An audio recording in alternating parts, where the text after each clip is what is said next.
Did you remember that? Live in here. I did last night. Oh. Okay. All right, cool. So guys, thanks for jumping on. We'll just kind of keep watching this as more people come in. Appreciate this. I have no idea. We're going to do this every week. We're going to do this every Tuesday in the Freedom Team group. Okay. We'll do a training of some sort. Some of them might be 15, 20 minutes with a lot of Q&A. Some of them might go for, a full hour, whatever we have it scheduled for an hour, but want this to be, interactive. As much as possible, really focused on just, real estate production and how to get you guys, to whatever level you want to get to with your real estate. We're all going to have different goals, different things we want to do. There's really no better way we could have started this, I think, with Aaron, getting us going here. I've known Aaron. Aaron and I met back through Craig Proctor's program. When I first started real estate, the very first Craig Proctor conference I went to, Aaron was there. And we both joined the coaching program, and that's where we met. And, I was part of that for 9 years. Aaron was part of it for a long, long time. I think even past that. And actually became a coach with Craig for a while, did that, but has built a phenomenal business. He was at Keller Williams for a long time. In 2009, started his own brokerage down there in Texas, Kinn Real Estate Group, and they've done phenomenal. So I've seen Aaron do this training before, and I thought this would be a great way to kick this off. It's basically a training on how he is able to sign up, him and his team able to sign up just, almost 100% of the buyer prospects that they meet with. He's got a whole program that he does with buyers and stuff we learned through Craig. A lot of it's stuff that he's implemented on his own for sure, but really, really phenomenal stuff. So just this year, he was telling me they've had 51 buyers that have closed so far this year. Got another 3 months to go for about 20 million in volume. They've done 30 million altogether. So really 2/3 of his business has come through buyers. And, I'm guessing a big chunk of that has come through what you're going to see, right here. So anyway, if you have a lot of noise in the background, that's not many people do, just keep yourselves muted. If you have questions along the way, you can put them in the chat. Okay. Or go ahead and ask him. We'll keep this interactive. We'll see how that works. If you need to stop him along the way, is that cool with you, Aaron? If they have a question, they can just kind of jump in and do it. Is that good? The only thing is I don't see chat in one of the actions down on the bottom. You know what? So I might have that shut off. Yeah, we're gonna have to. I got to figure out. That's in my settings. My bad. I'll figure that out for next week. I think I have the chat shut off in this, so my bad. So you won't be able to do any chats, but you can ask a question. Okay. Just raise your hand or whatever, or just jump in, and we can open it up for questions at the end for sure. But also, if you have questions along the way, feel free to just jump in. Hey, Aaron, quick question. And just pop it out there. Okay.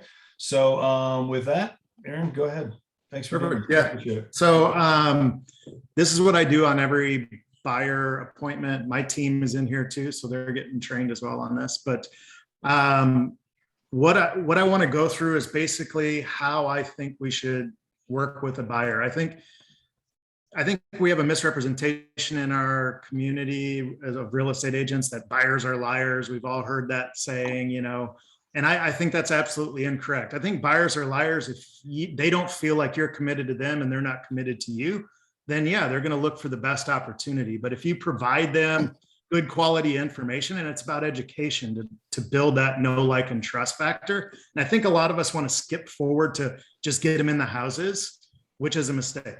I feel like if my first meeting with a buyer face-to-face is at a house, I am much less likely to get them to sign a buyer rep agreement than if I meet them face-to-face through a Zoom or at a Starbucks. So this isn't a conversion call like how we convert them from the phone to the appointment. This is once we have the appointment, where do we want it? Number one, we want it at a neutral location, whether that be Zoom or whether that be a Starbucks, coffee house, McDonald's, any place that doesn't have wait staff.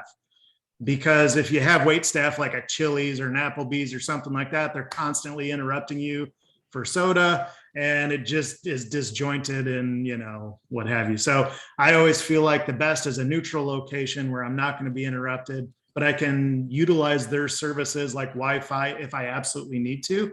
Now I do this completely analog. It's all based on this buyer booklet that we have, and I'm going to share this into the Facebook group. And exactly how we use it. Basically, it's printed off. It's 8 pages. My representation agreement is on the back. we're going to go through this and exactly how we do it. I used to use, like Craig Proctor was ahead of his time and doing presentations on laptops. And I started out doing this on a laptop. And what I found was it's too hard to get your computer out, right? And it just looks intimidating to a buyer, especially a first-time buyer. Holy cow, I've got this, fancy computer and all this, and I think the same way goes for state forms. Like in the state of Texas, we have a buyer representation form. It's like 5 pages of all legal mumbo jumbo, and it scares people. It freaks them out. So what I like to do instead is this booklet, and it's easy to get them to sign because it's a 1-pager, and 99% of the information on this form is all about them, and asks very little from me or them to me. So it's very easy to get them to sign these documents and then move forward with them as a buyer. Now, the process behind this, or why we do it, is we want this signed because when they're going into new home communities or they're talking to other agents, because they're going to call other agents. Your buyers are just going to do that. No matter how many times you talk to them, they're going to go out looking on their own. They're going to look at Zillow and Redfin. They're going to go to new home communities. And if they have never signed anything with you, if that other agent is good, they will ask this question. Even if they say, yeah, I'm working with an agent. Well, have you signed with that agent? Because if you haven't signed anything, we can still help you as a buyer, right? How do I know other agents that are good ask this question? Because I asked this question. And I've, unfortunately, and not to say I did anything bad, but I've poached other buyers from agents that weren't doing their job because they were frustrated or irritated and they didn't sign something, right? Could this hold up in a court of law, and does it have any teeth as far as law goes? No. But it has teeth in the mind of the buyer saying, yes, I have signed something with an agent. When that question is asked, yes, it's answered, then the agent will step down, or the new home rep will be like, okay, who is it? So you can put your information. I've got 2 or 3 contracts this year where I never went to the builder. I didn't even know my buyer was going to the builder. And I got signed on a contract for a $400,000 house. Not a bad way to make 10 or 12 grand, right? So let's go through the buyer packet itself. I'm going to share my screen here, so I don't know what it's going to do to your screen, but can everybody see it? Yay, nay? Okay. So basically, like I said, it's a 8-page packet printed on both sides. And I always, when I'm meeting with them, I have 2 of these packets. I always have it folded out to where this is the page that is showing to the buyer, okay? And it's showing to me. So I have a pen handy, something to write down with, and I'm going to take notes. Why I think this is important is they can see that, hey, I'm really interested in them. Obviously, when I meet them at the Starbucks, we're going to go through pleasantries. Hi, how are you? All that stuff. But the very first thing I'm going to do is I'm going to spend about 10 to 15 minutes on this form, going through and asking them all of these questions. The reason why I do this, again, I seem highly interested. And if they've ever met with another agent, I seem much different than what they've met. They've probably met with somebody at a house that showed them a house or 2, but they didn't provide them any real value. So what this is to provide them information, provide them value, show them why we are different and why they need our representation in the process, right? So first thing we do, simple, easy, go through name, their best phone number. I try to get as many as I can. What is your current home address? The reason I need this is if we do find a home, the title companies are going to need to communicate with you. Now, this is a great way to get their address. Do I really need it for this purpose? No, but I want it so I can market to them over time. If they aren't responding to emails and texts, we'll send them physical mail, right? So email address, we want as many as we've got.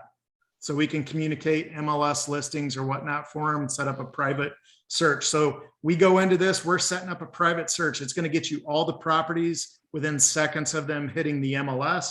We'll also get you for sale by owners, distressed sales, and company-owned properties. Well, the cool thing about our MLS is it lists coming soon properties. It lists distressed sales, bank foreclosures, which there aren't very many these days. And I use the red X to find for sale by owners. So that's a way you can get them for sale by owners as well. So we go into what are you looking for in your ideal home? Now, when we talk about what are you looking for in your ideal home, what we want is we want exactly the kind of home you want as minimums. Okay, do you minimally need in a home for you to purchase it? So you may be in dream mode and say, I want 5 bedrooms, but you'll realistically take 4, right? Or you may say, hey, I want 2,500 square feet, but you could deal with 1,800. So we always start with minimums first, and then we can build the dream on top of this. So I always ask for 2 numbers on these. When we're talking about bedrooms, what's your minimum bedrooms? And I fill it in. And now if you had your ideal house and it's your dream house, what would you want in your dream house bedrooms? And I get that number. The reason why I ask both ways is now I can find their minimal home and I can build their dream. And if I can find a house that matches 7 out of 10 points on their dream home, I can get them to move forward on that home. And this helps me with ammunition when I'm actually showing them properties, because I can say, hey, we've got 7 out of 10 of your ideal dream home. The likelihood of us getting 10 out of 10 and staying in your price point is very low, so 7 out of 10 is pretty good. And this home meets that criteria. And again, that's after you learn your client. Now, when we get to square footage, I always want to start with minimum. And then let's say they say 1,800 is my minimum square footage. So if I found a home that was 1,795 square feet, you wouldn't want to see it. That's my next question. Well, and a lot of times we're like, well, we'd probably take that, depending on how it's arranged. Okay, so let's drop that down to 1,700 then instead of 1,800. And again, this is all questions and it's banter back and forth. What you're doing is establish a relationship before you go in for the kill and get them to sign something. Garage spaces, same thing. Dining rooms, living rooms. Is there any certain kind of property type, single family, condo, townhome? Most of our area, 90% of our area is single family. There's very few condos and townhomes, but we still ask the question, what do you need in a lot size? Now, this is subjective for us. So I always talk like this. Hey, this is a subjective thing. Sometimes we have to rely on the agents that are entering the information into our MLS system. And some of the agents are very lazy and they don't enter this correctly. They don't enter it at all. So it could be a half acre. And if it's not entered, it's going to isolate it from your search and you'll never see that house. So this is more for my information of what kind of lot size you're looking for and why, than it is what we realistically should set up on a search. Then we talk about price range, minimum and max. And the same thing, I always counsel them and say, hey, I'm never going to push you above your maximum. Okay. I know that's where your budget is, but what is your maximum in actual qualification? Because that's sometimes for people, that's much, much different. And then I start approaching hey, have you been qualified for a loan yet? Now, not all the time do I ask for qualification standards before we set up an appointment. If they're calling on a $500,000 house or interested in a $500,000 house when they come into our website, realistically, most of the times they're going to be able to afford a home. So I'm not going to push on the mortgage thing until I'm face to face. Because what I know is if I try to push on that, that's a hurdle they may not want to jump over and they're not going to show up for my appointment. Okay, so I kind of use my best judgment on loans when it comes to that. Again, I'm going to ask this. One thing that is not in here that we've been getting more and more recently is age of home. So if I had to change this form, I've got like 1,000 of these printed up, so I'm not changing it till those are close to being run out, but I just added in on the margins. And I draw and write all over this dang thing. I mean, it looks like a Picasso painting by the time I'm done with it. So I'm making notes in the margins, what have you, because I don't want them to think I'm not writing down information they're saying. So if it doesn't fit in a blank, it's going to fit somewhere on here. And then I always pull up a second one and say, hey, don't worry, you got your own copy that's clean. You don't have to read my chicken scratch. Plus, if you need any of this information when you leave, you've got it here in front of you. Special features would be things like, I will not buy this house unless it has a gas cooktop or granite countertops or one of the 1,200 searchable features in our MLS. I make them give me a couple because everybody is different. I need an open floor plan or, I want to have split bedrooms, one bedroom on one side, or I want to have a bi-level, or those don't exist here in Texas, but I know they do in other states. Or I want to have a basement. We don't have basements, so you're out of luck here. You move to another state if you want a basement. So special features are things that they realistically want in a home and in their dream home. And then location, I'm focused on not only cities, but school districts, areas from where they work. And if they say, hey, we don't want to drive further than 30 minutes from our work. Oh, really? Where do you work? Okay, give me that address. Now, this is important because we can love on them once we get them under contract or what have you. You can send them cookies or flowers to their office. What's a better way to get referrals than when they get something at their office address and 50 of their employees see that, why the heck did you get cookies? Oh, we went under contract on our house, our realtor sent us this, whatever. It's a great way to create conversation with others outside of this. But anyways, try to get as many addresses as you can. So we get all the information on the home and said, okay, I got a great idea of what you're looking for in a house. Is there anything I didn't ask you about on a home that you think I should have and we need to include on this form? Sometimes that will go into age of home, or we don't want any fixer-uppers, or we want this thing turnkey ready, what have you. So that gives them some freedom to ask me some questions or provide me information. Then I'm going to go into these 16 questions.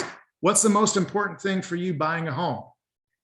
I ask until I get 3 things. Now, this isn't things like, oh, I already told you I want 3 bedrooms or 1,200 square feet or whatever that number is. This is, I want security, safety. I want to be close to schools. I want to be close to a park, pond, water, what have you, right? This is, why are they really buying a house? Or why are they moving from the house they own to finding a new one? And then 2 is a timing question. When do you want to move? So by the time I'm done with this, I've established what kind of home, what their motivation is, what their timing is, and then how I can speed that up. And I'll show you in just a minute. Number 3, do you own or are you renting? I might already have this information, but I'm going to re-ask it. This number 4 and 5 are, if they lease or if they own. Number 6, can you buy before your lease expires? Did you know that we can actually negotiate with your landlord and get that paid for by the seller of the home that you're buying? There's simple ways to do that in a contract to where we can get the seller to pay for your reletting fee. If that was the case, would you move out of that lease earlier than 10 months that you have left on it? And then whoever talks first loses. So I wait for them to answer. And I will sit there for a long time. And then number 7, how long have you been looking at homes? Have you been inside any homes? We have Open Door in our area where all you have to do is have the app and you can go in Open Door homes. A lot of people have met with other agents before they ever meet with you. So this is an important question to ask. Have you made any offers? Now, if they've made offers, the likelihood of them having signed a buyer's rep agreement is pretty strong, at least in our area. So I always want to know this, because then I can come back and say, I know you've made an offer before. A lot of times agents require you to have a buyer rep when you make that offer.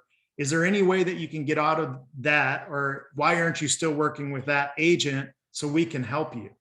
Right? Because we realistically can't do anything if you're under contract with someone else. We can continue forward today and show you everything that we do that may be different. And then you can make the decision whether you would rather work with us or the other agent. But I don't want to steal away business in a good relationship.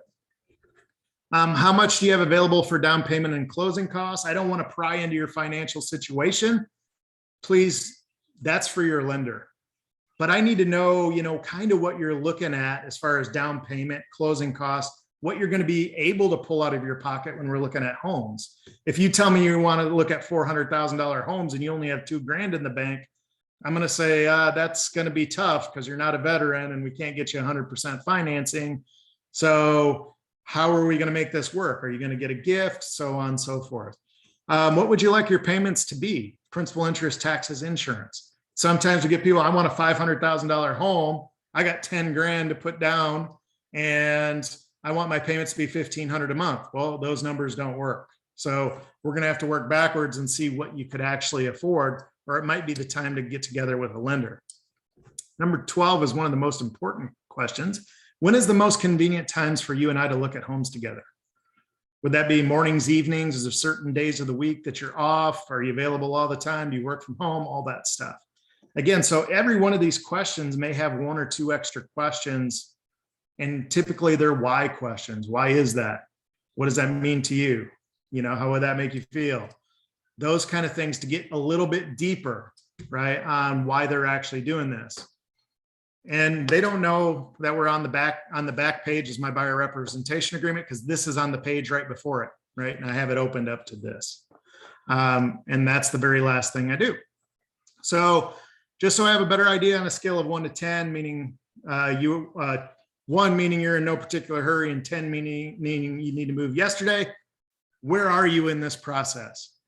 Most of the time, you're going to get somewhere between 5 and 7. If you get anything close to 8 to 10, you should be under contract with that person within the next couple of weeks at least.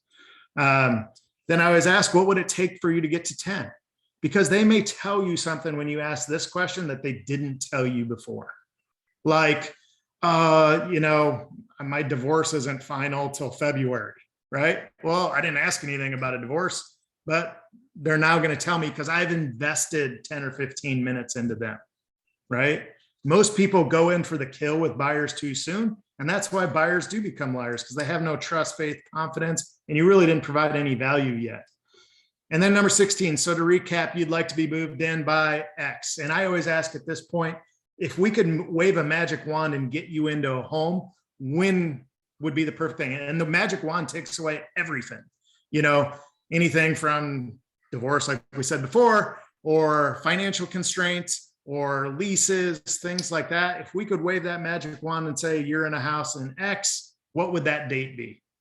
And they may say December or before Christmas or New Year's for sure, you know?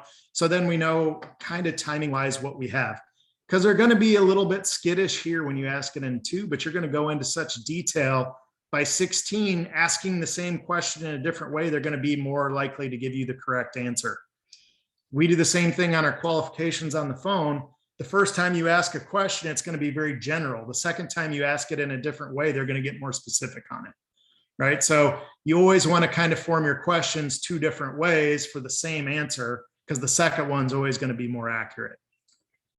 So once we're done with this questionnaire, I basically ask, is there any questions that you have over here that I maybe didn't ask that I should have?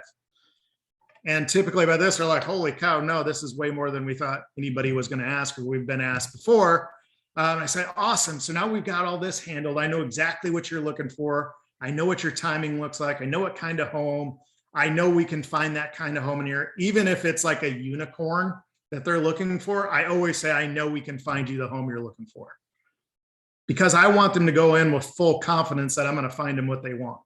Right. So I always say that. And I say, hey, now that we've spent some time on you, can I spend just like 5 or 10 minutes on us and what makes us a little bit different, and why you should use us to help you find the perfect home and represent you in that process. And when you ask it like that, I have never had anybody say, no, I don't want to know anything else. Nope, I'm not sold on you, because I've just invested 10, 15, 20 minutes on them. However long this process takes, some people are high eyes and it takes 20 or 30 or 40 minutes. On this page, I will invest it, because then I get to talk about me and what we can do. And we got darn near 100% chance to sign them to a buyer rep. So what I'll do is I'll stop sharing here, and then you guys can ask any questions if you have any at all. And then I'll go through the rest of the booklet. Good stuff. Who's got a question so far? Anybody? Hey, Aaron, this is Ron. Hey, Ron, how you doing? Pretty good. Hey, so my question is more towards, do you have any bidding wars going on where you're at right now? And if you do you have any tips that you could win the offers? Yeah, every listing pretty much has a bidding war. That's almost another video in itself, or training in itself. But I'd say there's several things. It all comes down to money. How fast can you close? So you have to have a good lender that can close fast. Are they willing to give a lease back? And sometimes a lengthy lease back for free or little money. So where the seller would actually stay in the home after closing. Increasing earnest money. Our typical earnest money here is 1%. I always try to make it 2%. Same with option money, typical options, $300 to $500. I always try to double that, lower the inspection times, make the buyer pay for everything. Title policy, survey, home warranty. I try to lean the contract totally into the seller side. And then we also do what we call love letters. I've got about 20 different versions of love letters I send to my clients. They can pick one they want to copy or formulate their own off of that. Always include a picture. I know this is kind of gray and some states don't allow this, but I always embed it in my offer, because this is the first thing that, like, if I'm a listing agent, I strip out the love letter or the emotional letter because I don't want to create emotion in a transaction. But if I'm on the buyer side, I want to create emotion, because if I can create emotion between that seller and that offer, I have a better chance than that seller and just words on a piece of paper or numbers on a piece of paper or offer forms. So I always try to create emotion through that love letter and then attaching a picture to that. Cool. Good question. Hey, Aaron, Thank you. going back to, you mentioned, can you talk about how you would get somebody, let's say they had 6 months left on a lease, and so they can move. How would you write that into the contract where you get the sellers to pay off that difference? So that's where it's a little harder in today's market because of just how fast everything is. Right. But basically, we would have an improved price. Let's say it's a $300,000 home, $300,000 listing, and there's a $1,500 reletting fee. So we would move the price up to like 3,015, and then include the $1,500 as a seller paid closing cost. And then that $1,500 basically makes it $1,500 cheaper for them to get into the home that they can utilize to pay off their own lease. Right. Okay. Same way they can pay me extra commission. So like I see it a lot today that, you know, listings are stating in the MLS, oh, we're only giving 2% or 2.5%, or heaven forbid 1%, or I've seen $500, right? Well, what they're offering on the MLS should have no bearing on what you earn. Your earning potential is what you negotiate directly with your buyer, right? So that's a conversation when you're making that offer, and you know, say, oh, they're only offering 2%. So I go back to my buyer, hey, unfortunately, there's a deficiency in our fee. You agree to pay us 3%, and they're only offering 2%. So there's 1% deficiency. How do you want to handle that? Do you want me to? I can do it a couple different ways. I can ask the seller to pay for it, or you can pay for it on the HUD. And then how we would handle that, same way as we'd ask for it in seller paid closing costs. Or if we get them under contract, we go back, increase the price, ask for a $2,000 bonus or whatever it is. You know, so you guys all there's a lot of ways to work that. That's important. I learned that back with Craig. Like, you know, what's posted on the MLS is not your fee. It's what they're going to pay you. Your fee as a buyer's agent is what you negotiate between you and the buyer. Yeah, many times we get we always get a $395 transaction fee. Yeah. I mean, well, I'm sorry. And that's those rules are state specific. In Colorado, you have to declare that on the agency agreement you have with your buyer. So always do that. If you're in Colorado, there's two boxes you can check. One box you check, you cannot do that. So be aware. Yeah. So I mean, obviously go within your state law. I only know Texas, but go within what your state allows. But I know there's many agents that will tell me that's not right here, because there's many times I've made 10 or 12 grand on a house and that agent made 3 because they only took a 1% listing, and, you know, they were paying out 2, but I got my buyer to pay 3, you know, so that's legal. That's a negotiation between me and my buyer. Same thing on the seller side. Just because you list a home for 6% doesn't mean you have to give out 3 and take 3. Most of the times I only give out 2.5 and I take 3.5. Is that wrong of me? No. When agents get mad, oh, we didn't make as much money. Well, good. I can actually teach you how to make more money per transaction. You know, why don't you talk to me about EXP or your team, you know, or join in our team. In this market, do you think it's a better idea to talk about increasing the commission or something up front before showing the property, or just Okay. We always talk about the commission at the time when we do this, when we do the buyer rep, and I'll show you at the very end. Okay. We always talk about the commission at that point. I always tell people I'm not going to ask you to pay my fee. I never let my commission get in the way of getting a transaction done. That's a great line. You want to steal that one? It's awesome because it puts the buyer at ease. I'm never going to ask you ever to pay for my fee, but I want the opportunity to earn my fee. Okay. So please allow me the opportunity to earn my fee, but I'm never going to let my fee get in the way of getting the deal done, period. You're always going to be at the forefront of getting the house, and that's where my concern is. I've had that happen before where it's like, okay, I'm going to take a hit here. And we've run into a jam here. There's no way to get this done. So here's what we'll do. I'll tell you, I'll go ahead and eat it. We're going to lose money on this deal. I mean, that's just the way it is. I mean, with all the stuff that we're doing, but after we close, as long as I do the job that you think I should do and get you in there, could you send me 2 good referrals sometime in the next 6 months? Would you be open to doing that? Absolutely. Like, I'm doing them a favor by cutting my fee to do it. And then I end up getting 2 more deals out of it. I've had that happen multiple times over the years, Yeah, I plus that a little bit, Jeff. I do the same thing. This is a total Craig Proctor thing I learned there, but I do the same thing. And I actually send them a form that it's not legal. I just drew it up on Word that says, hey, because I cut my fee from 3% to 2%, you think it's only 1%. This is verbal. You think it's only 1%, but that's a 33% reduction in my income and my ability to feed my family. So I'm willing to take this 33% hit to get you your home, but I need you to commit to giving me 2 referrals over the next 3 months. Can you do that? Yes. Okay. You'll get a DocuSign here in about 20 minutes that's just stating that. And I'm going to follow up with you every week to see if you got any new referral for me. And the craziest thing is it gets them in the mode of actually creating referrals. And some of my best referral clients have come from doing that document. So. Good stuff. Hey, Aaron, where's the majority of your leads coming from? Is it from referrals, or do you have any? Yeah, I'm still like 60% referral, probably 60 to 65%. And then the rest come from online lead generation, Google ads, IDX services, things like that. I use Commissions Inc., same thing as KV Core. I just don't want to switch to a new program and have to learn something new. I've been with Commissions Inc. for 11 years. So, all right, we want to fly through the rest of this booklet, and then that'll give us, 10, 15 minutes for questions. Yep. Because I'm sure there'll be some. Yeah. Let's see.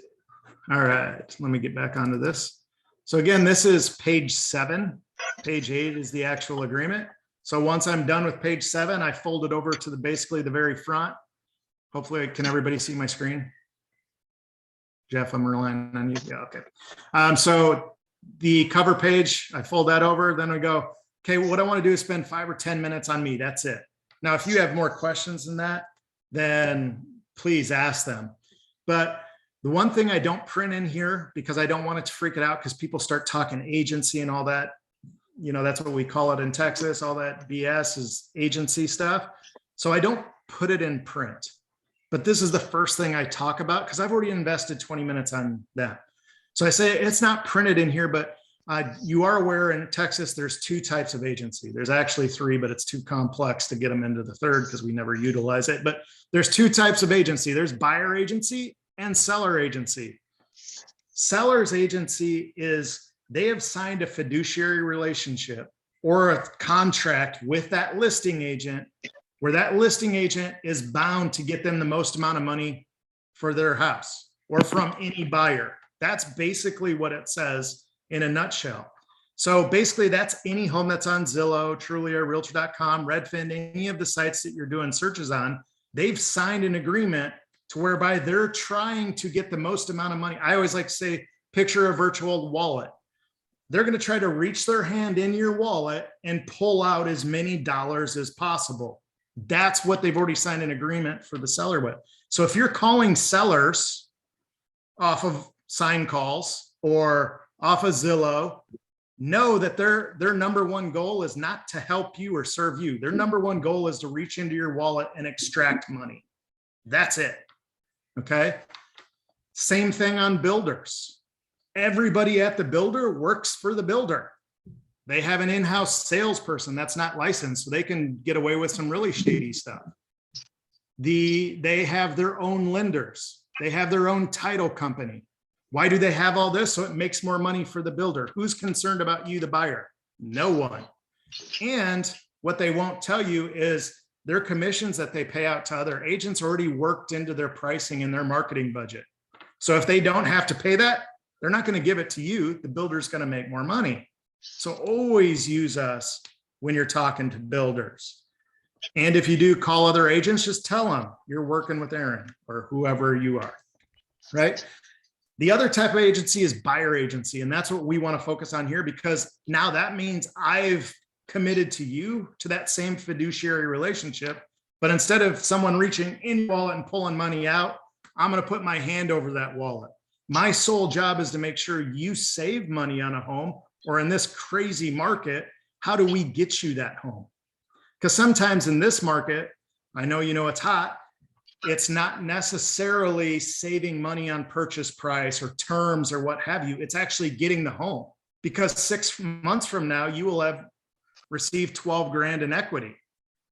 If we miss that home, you've missed that equity potential. So my goal these days is to structure your offer and put you in the place to not only protect you from a seller trying to extract money out of your wallet, but also to get you into that home to where you don't have the issue of getting beat out by other buyers. We're very successful at this. I would say 3 out of every 4 homes that we go in a multiple offer situation on, we get it, even if we're not the best offer, right? So some other things that we offer to you as buyers that maybe no one else will do is right here on this first page. We have what we call our love it or leave it guarantee. Other people call this a lemon law, what have you. If for any reason that you're not satisfied in your home in the first 12 months of buying it, we'll actually come back and purchase your home from you, or we'll sell your home absolutely commission free. Now, how we do that, that's a whole nother training. That's a guaranteed sale program. They got to move up, buy another house. There's a whole bunch of things that have to happen for them to qualify for this, but it makes them feel better, right?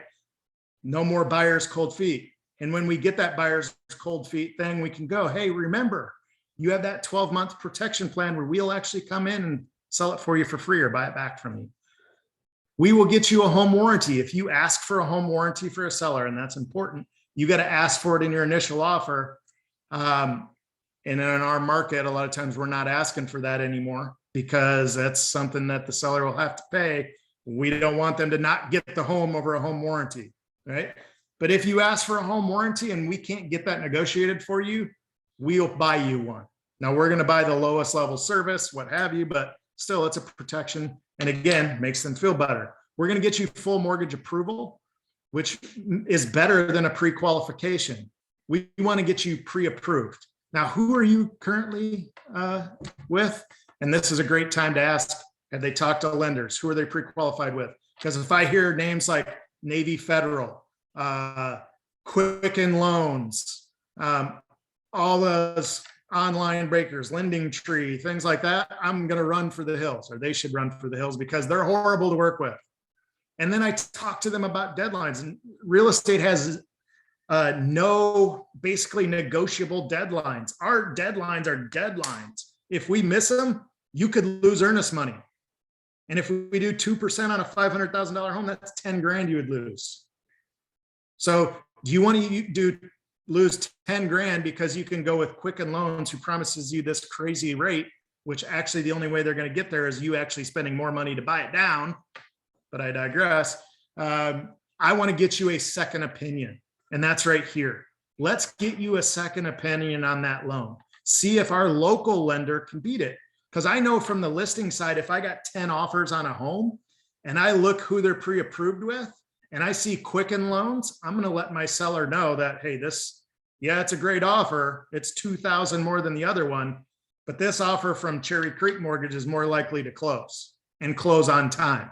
I think it's well worth your mental suffering to take this $2,000 less offer. So if I do that, I know other agents do that. So let's at least talk to a local lender that has everything in-house. Home Finder Service, that's what we just spent the last 20 minutes on. Our local lender will give you customized loan programs. You'll know if you're going to win with our local guy or stay with Quicken, whoever, you know. Strategic negotiation experience. I've been doing this for 20 years, sold over 3,000 homes. I know what I'm doing to put together the offer together for you to make sure that you get this house or the house that you want. Number 4 is our cancellation guarantee. We guarantee that we will cancel this at any point in time. Now, the only time this doesn't work is if we find you 123 Main Street, you make an offer on it, and then you try to cut me out of the deal, then we're not going to honor that. But at any other time, basically, if you feel like I'm not the best agent for you, I'm not living up to what you say, you can cancel us at any time. We're fired, we walk and go away. We're not going to even ask you a question. Actually, we may ask you one, like, how could we improve? So we don't have that happen the next time. Now, even though we offer this cancellation guarantee, I rarely have people hook us up on this, but this is something that I'll pin them down at the end if I need to. So I say it up front. Now, a lot of times when I go through this and I've gone through the wallet explanation, they're ready to sign. And you can skip right ahead. But for the sake of this webinar, we'll go through everything so people can see exactly what we do. So the next page, so remember this is a booklet, so it's folded out like this. This is on the right-hand page. Basically just goes our 10-point start to finish commitment to service. And I'm not going to read all these things. I'm just going to hit them, you know, really lightly. First thing, smart home buyer strategy. That's what we spent the last 30 minutes doing. We're going to get you fully mortgage approved. We'll send you neighborhood information on homes that you're interested in, including sellers disclosures, research, CMAs on any property that you may have an interest in. CMA is a comparable market analysis. So you know exactly what this home is worth. They're asking 500. But no home in that neighborhood sold for 400, we know we got a problem on our hands, if that's the home you like, right? We'll be the facilitators of your home search. We'll also search other sites that aren't getting sent to you just to see if we've missed something. Now I know people are going to continue to use Redfin and Zillow and all those things. You can do that, but I guarantee you all those properties are going to be in your portal. Number 5, we're going to act in your best interest. Prayer offers on your behalf. Make sure the terms line up and that you do the best that you can do to get the home. And we use those through leading industry negotiation techniques. We work hard to make sure that you get the home that you love. We'll also advise and facilitate all vendor coordination, title companies, lenders, inspectors, you know, so on and so forth, to make sure that you're working with the best of the best. I've been on both sides of the fence, the buyer side and the seller side. I've seen horrible inspectors. I've experienced worse title companies. We make sure you don't go through that pain that I've already been through, right? Number 9, we'll be right next to you at closing. We go to every closing with our clients to make sure they feel comfortable. If I can't be there, a member of my team will. Now, why would I put in all the effort and time? This was a big mindset shift for me. I know in Proctor's program, he's like, don't do anything you can't change the outcome of. Closing is one of those things. I couldn't, so I didn't go. And then I had a football coach that bought like a $600,000 home with me. And I didn't go to the closing. I still, you know, talked to him the day before, sent him the closing gift, all the great stuff you're supposed to do, but I didn't go to the closing. So I talked to him the day after closing and, you know, say, how'd everything go? Are you in the house? So on and so forth. And he goes, everything's okay. And I said, just okay. You know, I thought you got this great house. And he's like, well, I'm going to use a football terminology because I'm a football coach and that's what I do. It's like, we got the ball at the 1 yard line. You march me all the way down to the field. We have it on the opposing team's 1 yard line. There's 3 seconds left. All we have to do is push it over. We pushed it over, scored the touchdown, and you weren't there to celebrate with me. And that hit me like a ton of bricks, like, oh, crap. And I have never received a referral from that guy. And I did an awesome job, but I wasn't there to celebrate with him. And that was a big thing for him.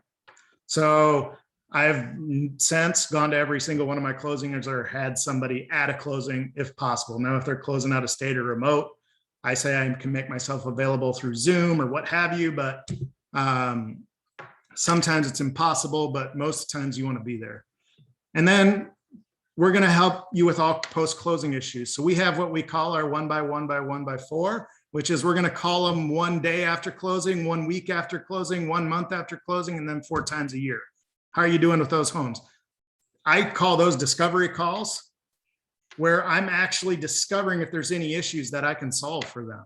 Oh, you know, like we had one the other day, their garage door was supposed to be fixed. We got a receipt that it was fixed. It still doesn't auto reverse. Well, they've got a home warranty. So they called the home warranty, set up the thing. I Venmo'd them $75. That's my fault. Let me take care of it.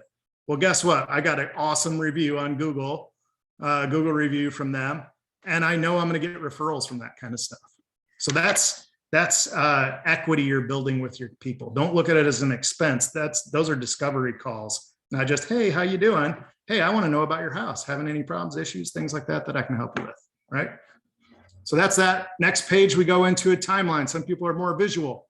So here's the start of the process. We work our way down and across exactly what you're going to need in a home. Notice the very first thing says, find a home buying advisor you can trust. That's me. That's why we're spending the time here, right? And I make this fun process. But then we're going to go in the bottom right-hand corner. Get your pen out. This is important. Now, why I tell them that is it's getting them writing on this booklet. I've been doing all the writing up to this point.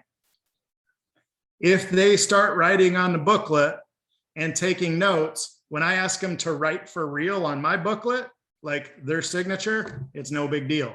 But if I ask them to take a pen out at the time of signing, it's a big deal.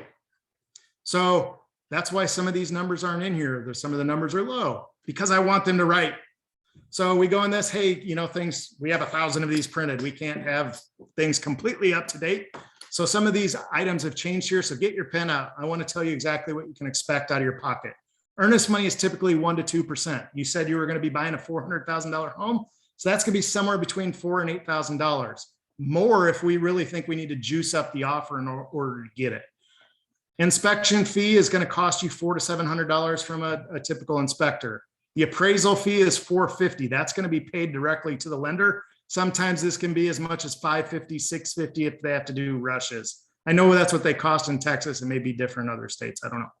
Option fee, that's our time to inspect the property. We pay the seller directly. Again, it could be different in different states, but that's $100 to $300. Typically now 300 is the minimum. We can go up to $1,000 on this, right? So they're writing all these notes, which is awesome.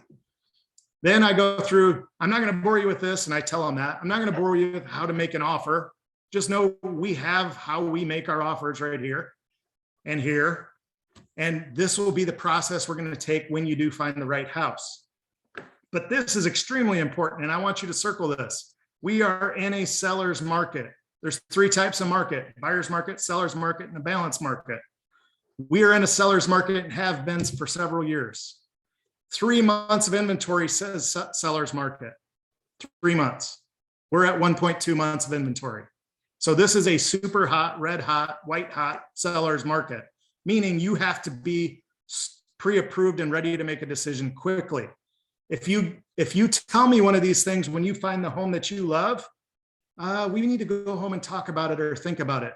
You're going to think about the next home because you're going to lose that one, because homes are only lasting 2 or 3 days, right? So there's a small inventory of homes, many buyers, and I have them underline this stuff, and homes sell quickly. So you have to make decisions quickly, and conditional offers may be rejected. So if you have to sell a house, if you have to get pre-approved, not pre-qualified, get that stuff done first so you can make a strong offer that isn't conditional. Like we have a lender in town that they do everything, including underwriting, except for an appraisal because we don't have a house yet for the buyer, and they can close as little as 12 days. They're fully pre-approved. All we need is an appraisal. So they can close literally 5 days after appraisal. Awesome, right? We hand that, and somebody asked that question of how do you get your offers accepted? Well, when you can tell the seller, hey, we can close in as little as 12 days, and we'll let you lease the house back for 30 days after that, because I know you need to have some moving time for free. Guess whose offer gets accepted, even if it's not as good? Mine, because they get the cash they need now instead of 30 days from now, right? Balance market, that's basically when we're in 3 to 6 months of inventory range, or 6 months. 6 months or more is typically a buyer's market. We probably won't see that for a little while. This is the right-hand page. It's basically glossary of real estate terms. So you got a question of all these things I've said. I know I've been spending about 40 minutes with you now, and we've been firing things back and forth. I'm sure you have questions like, what the heck's earnest money? I've heard him say that. Well, here it is. So if you ever have any questions when I'm talking to you, refer to this. Like I said, you're going to get a copy. So you can take this with you. So if I ever say anything you're not aware of what it is, here it is. And if you have any questions from there on, you just ask. So the very last page is our VIP buyer agreement. Basically, that's everything we've just discussed. We're going to do all 12 of these things for you, right? We're going to help arrange showings of private properties, new construction for sale by owner. And I just hit, a couple of these. We'll be available at any time to have any questions you have to ask. You're under no obligation at any time to buy any property. Plus you get the home warranty protection, buyer satisfaction guarantee, and you can cancel at any time.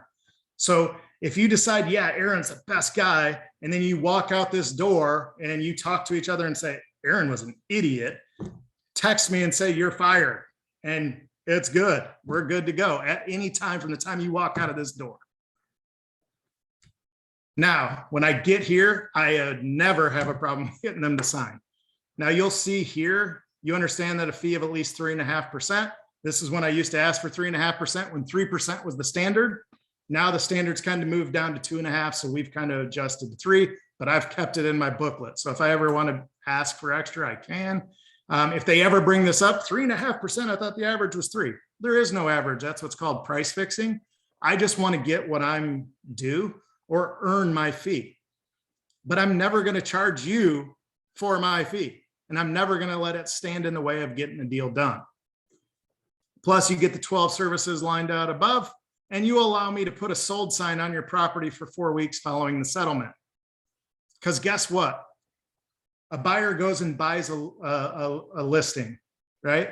What does that listing agent do? They leave their sign in the yard, or most of them, and they never put sold on it because they want to get buyer calls. And if I put sold, no one's going to call on it. Well, their sign goes out of the yard.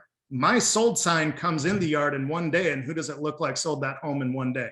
I look like the hero, even though I didn't sell the home as the listing agent. I brought the buyer, right? And then all I ask is your authorization on this so we can work with you and I can keep your money in your wallet. Does that sound okay? I just need your authorization at the bottom. I never say sign. I never say signature because those are scary words. Authorization is what I use. And then I sign. I have my booklet. I give them their booklet and we're off to start shopping. So that's it in a nutshell. Easy peasy. Hey, Aaron, that was outstanding. I had a question on your checklist on the option at the end. Could you elaborate what that was? I didn't understand that. Checklist. Let me go back to it. Hold on. So you can point me in the right direction. Which one? Not go up, not on that one. Not on that one. Not on that one. Down here go down. It's in that square box. Yeah. So we have, Right is here, it that talking about option option fee? Yes, Yeah, sir. option fee in Texas is our buyers have to pay the seller a fee to take the property off the market, basically. So we can do our inspections and due diligence. Okay. It's called an option fee, termination option. Okay. Thanks. Yep. It's good stuff. This will be posted. Yeah, I'm going to post the recording of this in the Freedom Team group, and then Aaron is going to upload that document as a file up there. Now it's a PDF, Aaron. So Yeah, it's a PDF. I looked for the original and I can't find it anywhere. So the best suggestion I would have is go to Fiverr, FIVERR.com, and say, hey, can someone create or edit this PDF into a Word document or Canva or something like that. I know in Canva, you could probably just take it and cover my logo with your logo and you're off to the races. you can. I do want to adjust that. encourage everybody. Great job, Aaron. I want to encourage everybody. If you were here live this week, even though we're going to record them and post them somewhere, the feeling of being here live when he's doing it and having the ability to interact, if you have a question, is huge. So, don't discount the idea that this should be in your calendar on a weekly basis, as others like Aaron will come by and produce. time after time after again. Again, Aaron, great job. Jeff, thanks for setting it up. Thanks. For sure. Thank you. Little nuggets, guys. I mean, and we'll set up another one of these, go through like the buyer guarantee, you know, the satisfaction guarantee. I used that for a long time. That was huge for us. We could talk about that. We could do another training on that. Just different things we've learned over the years. I mean, obviously Aaron's done it for a long, long time, has a huge team down there doing awesome. You know, that little thing, putting that sold sign in the yard after closing, you know, just think about that. I mean, let them agree to be able to do that. Put that in there for 30 days and just pick up more buyers, sellers, you know, out of that. I mean, little nuggets like that can just add, you know, more closings to your business without question. So that people don't think about, you know, some of the stuff we learned over the years, all that coaching stuff. Yeah. Oh man. You forget where you learn. A lot of times you learn it at the bar, not even from the coaches. Yeah, it's true. It's true. So guys, any other questions? We'll wrap it up here. You know, if you have any, and you know, the other thing too is just obviously in the group, when I post this up, if you want to put any comments on there, we're building that group, the Freedom Team page. So, you know, the more activity, guys, if you see something that like, yeah, well, here's an article I read that, man, you know, people need to see this. We want that page to be, again, 99% of it real estate related, not EXP, not agent attraction, none of that. We do our agent attraction training on Monday nights for those that want to come. Okay. Up to you. That's on Monday nights. We'll do this every Tuesday morning. Of course, EXP, you know, there's tons of training every week. I will tell you guys one that you want to get in on is Friday mornings, 9:30 Mountain Time, 10:30 Central, 11:30 Eastern is the iConversations. You know, getting 3 or 4 icon agents together where they just go over and discuss things, and it's powerful stuff there. Okay. You know, so there's so much opportunity here to take your business up a notch, and we want to help kind of pour into our team, our group, in addition to everything that EXP is offering. So that page, the more we can, you know, interact on there and post things and comment on things, whatever like that, that's just going to help over time as well. I know people are using Facebook than Workplace. Workplace is great, but we're just not used to going there, some of us. So yeah, go ahead, Aaron. And I know, you know, all of us that have been in the business a long time, me especially, I'm committed to people going in there and asking questions. I'm more than happy to give you what I do or what I've seen successful in our area or our business, or what things to stay away from. You know, so it's okay if you have questions on your business or product, you know, hey, I got pitched this thing because I've probably spent thousands of dollars on crap that doesn't work. Like, I'll keep those to myself, but I can tell you not to waste your money on Smart Zip, for instance, you know, or things like that. So, you know, those things are important. So you don't waste money, or you make money on those things if you do want to invest in the back end lead generation and stuff like that. For sure. Hopefully you guys see it. I mean, you can understand, like, you know, you get a buyer lead, you get a call off a sign from a listing, you know, whatever it might be. If you can get them to meet with you either on Zoom or with a coffee, again, like he said, a neutral location, and you go through what he just did, how do they not sign up with you to work with you? You got a buyer, you know, and they're going to work with you. They're not going to cancel. I've had, I can't think, I've probably had a few people, but it's so rare that somebody actually takes advantage of that cancellation guarantee. It's just peace of mind for them that they're not locked in. And I tell them, like, look, if I don't do my job, you should fire me. You know, it's risk reversal. Yeah. You want to do that on both your buyers and your sellers. You need Absolutely. to take away all the risk from them as you can, so that they're comfortable signing a piece of paper, right? Right. So you want to reverse the risk. Hey, Yeah, I I wanna- have a question. Hey, Go ahead, Brian. when you are, if you do a Zoom or you don't meet the client in person, are you sending them just a, you know, that doc? The docs? Okay. And just reviewing it on Zoom, share screening and. Share screen and then DocuSign. Yeah. And Okay. they'll DocuSign it right on Okay. camera. DocuSign. That was my question. That was what I was wanting to know. Okay. Thank you. Yeah. For sure. Any other questions, guys? Anything? Sean? Yeah, I want to echo again what you were just saying earlier about interacting. For everybody that was on here, because to me, that was impressive to go on there and make comments. Let's get that interaction going big time. So all those who did not attend, the moment they go over there, if you tag them, they see us going back and forth and responding. If we can get that kind of activity, we're really going to help a lot of these newer agents start coming back here and knowing they can ask questions we're going to answer, or just make comments about what you thought about it. So they're immediately going to want to go watch the video. So to me, that's probably the biggest thing that we can do is start interacting on this site. For sure. So thanks, Aaron. Dude, that was awesome, brother. Really was. You're welcome. This was awesome. I've been disappointed in buyer presentations that I've seen online and whatever. This is the only one to me that makes sense. This is really, really valuable stuff, Aaron. Appreciate it. Yeah, you're This is welcome. great. Cool. Thanks, Aaron. So guys, thank you very much. I'll have this posted here soon. Interact on there. We'll have another one next Tuesday. I'll let you know what's going on. We'll post that later this week. Get something created there. We'll get Aaron on here again to do some more stuff. There's plenty we could talk about as we go through all this. So Jeff, anyway, do but, we have next Tuesday lined up by chance? not 100%. There's like 3 or 4 different agents. We're going back and forth on timing and just their schedules and stuff. So we'll get it. I'm going to get it scheduled out for 3 or 4 weeks in advance. We're working on that. So Cool. for sure, we'll have that here in the next day or two. So okay, cool, Awesome. guys. Thank you, Aaron. Thank you Thanks. very much. It was awesome. Yep. Good stuff. Okay, Thank you. thanks, guys. Have a great day. Bye. Aaron. Steve. Yeah.